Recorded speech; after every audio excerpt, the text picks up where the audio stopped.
I always tell people think New York State is this deep blue place. If you were to carve out New York City, Rochester, and Buffalo, the rest of the state lights up giant red. I'm not surprised you're saying this. And there are probably some people listening watching in other parts of the country going, I didn't know they have. It's funny. I tell people all the time, there's a conservative party in New York. There's the Republican Party, there's the Democrat Party, and then there's an independent conservative party because New York upstate is full of conservatives.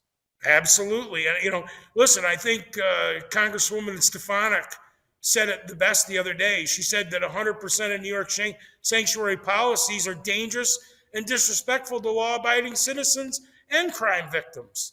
And we just continue to go down this road, and the governor can't figure out what side she's on.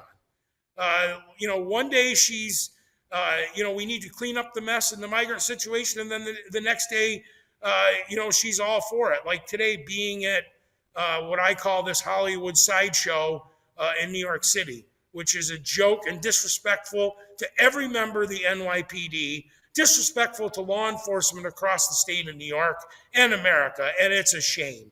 This isn't the America that you and I grew up in, and we need to get back to the America that you and I grew up in. And also it should be accounted for that New York State taxpayers have been on the hook for billions of dollars because they decided to house, hundreds of thousands of migrants in New York City.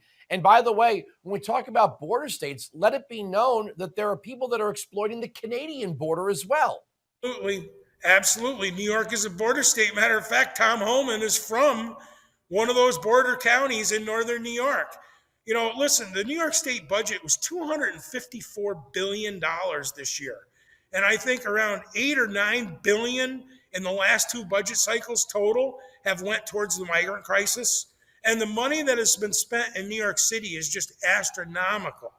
It's just, these people have no common sense. When you have people struggling, hardworking, blue-collar, law-abiding citizens in rural upstate New York struggling to make it, and we're handing out credit cards to people that are here illegally, and they're staying in five-star hotels in Manhattan, there's a problem. There is a serious problem.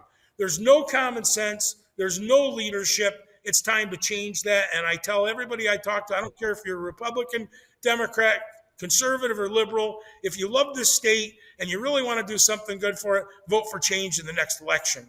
Our law-abiding citizens depend on it. You need to be pro-law enforcement, and you need to be pro-common sense. That would be the best. For full shows, live and on demand, it's Salem News Channel.